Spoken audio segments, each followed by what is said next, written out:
Bonjour et bienvenue sur cette interview. Vous avez probablement une forte volonté d'évoluer vers une meilleure version de vous-même. Mais mettre en place de nouveaux paradigmes dans sa vie est souvent très inconfortable.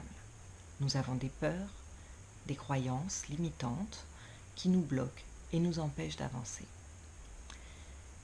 Sylvie Barin, coach, hypnothérapeute, auteure et conférencière, accompagne ses clients dans ces moments difficiles de passage de cap pour avancer vers la vie qu'ils méritent. Alors moi Sylvie, j'ai une question pour toi, car je suis comme tout le monde et je suis désireuse de lever le voile sur quelques problématiques qui me concernent et qui concernent probablement beaucoup de gens qui nous écoutent. Alors voilà, comment fait-on pour se libérer de ces blocages conscients et inconscients? Est-ce que tu peux nous apporter tes lumières de thérapeute? Je te laisse la parole. Ce qui nous empêche de nous réaliser, d'atteindre nos objectifs, de créer la vie de nos rêves, eh bien, ce sont la plupart du temps des peurs et des croyances limitantes qui créent des blocages inconscients, qui sont des blocages limitants. Bonjour, je suis Sylvie Barin, coach, thérapeute. J'accompagne dans mon cabinet depuis quelques années maintenant des clients qui souhaitent justement lever ces blocages, en prendre conscience et les soigner afin de réaliser la vie de leurs rêves et enfin de se connecter à la meilleure version d'eux-mêmes. Je suis aussi fondatrice du blog Un cerveau pour réussir, où vous pouvez me retrouver. Alors, qu'est-ce qu'une croyance limitante, une peur ou un blocage? Eh bien, tout ça appartient à la même catégorie, plusieurs mots pour parler de tout ça, appartiennent à une catégorie des blessures émotionnelles.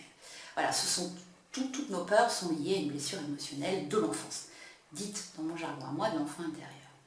Alors elles appartiennent à de grandes catégories, beaucoup de thérapeutes jungiens notamment ont beaucoup travaillé là-dessus et fait émerger plusieurs catégories de blessures émotionnelles de l'enfant intérieur. Vous connaissez la blessure de la maltraitance, de la trahison, du rejet, de la non-reconnaissance, de l'enfant roi, enfin voilà, ce sont les blessures principales, il y en a d'autres. Ces blessures, elles font nous ce que nous sommes aujourd'hui avec nos qualités et nos défauts. Elles nous permettent parfois de pleinement nous réaliser. C'est notamment le cas chez les artistes.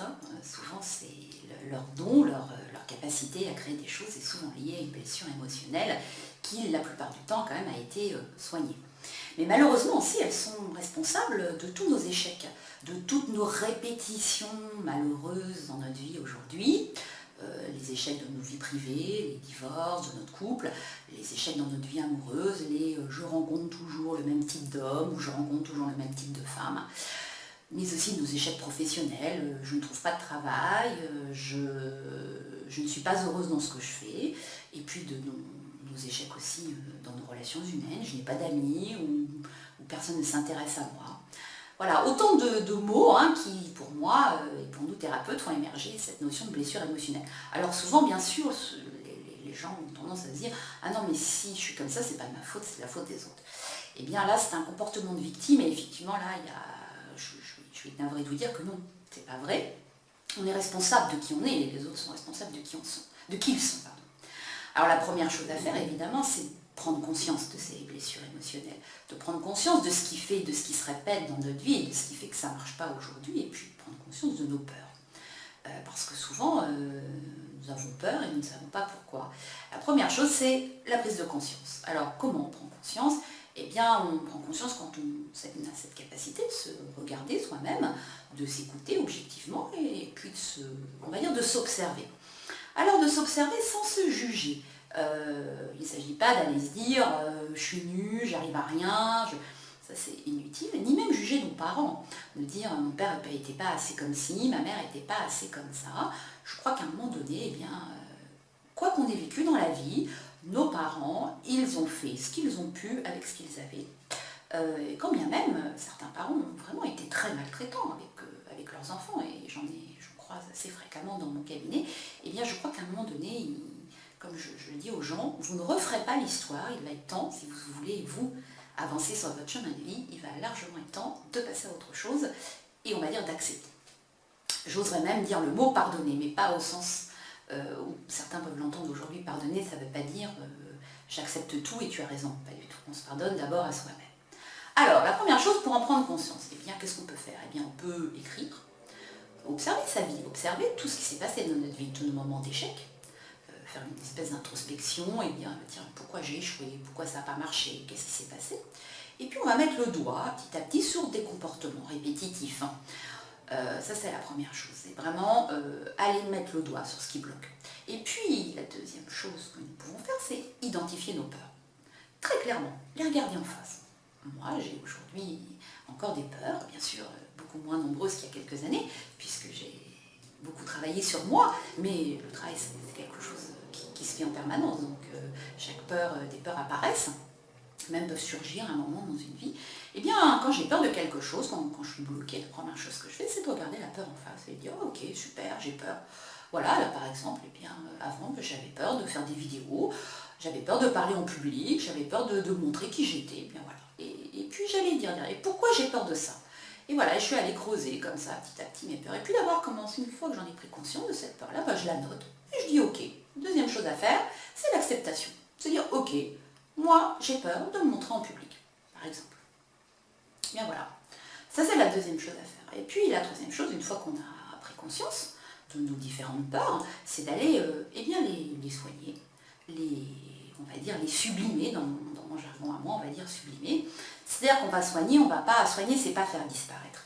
On ne peut pas faire disparaître une peur, une croyance, une blessure émotionnelle forte, on peut juste l'atténuer et en tout cas la rendre, on va dire, positive, hein, pour que d'une difficulté, eh bien, on en fasse une force et qui nous permette de devenir quelqu'un d'unique et de pouvoir se réaliser. Parce qu'effectivement, les blessures émotionnelles, une fois qu'elles ont été soignées, ça fait de nous des êtres extraordinaires, heureux, en paix, et qui peuvent se réaliser et se connecter à qui ils sont vraiment, et ne plus être tout le temps dans le regard des autres.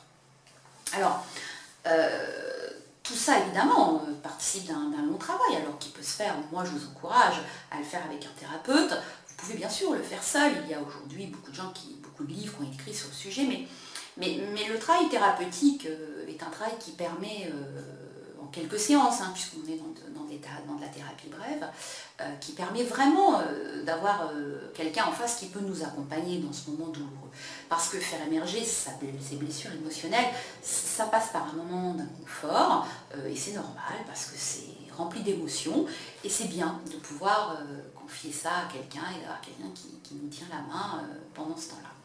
Moi, je dis souvent à mes clients au cabinet, en fait, je suis la lumière sur votre chemin. Je vous tiens la main, je reprends souvent cette citation de Bouddha, je vais vous montrer la source, mais je ne pourrai pas boire l'eau à votre place. C'est-à-dire que, eh bien, c'est un travail de co-création.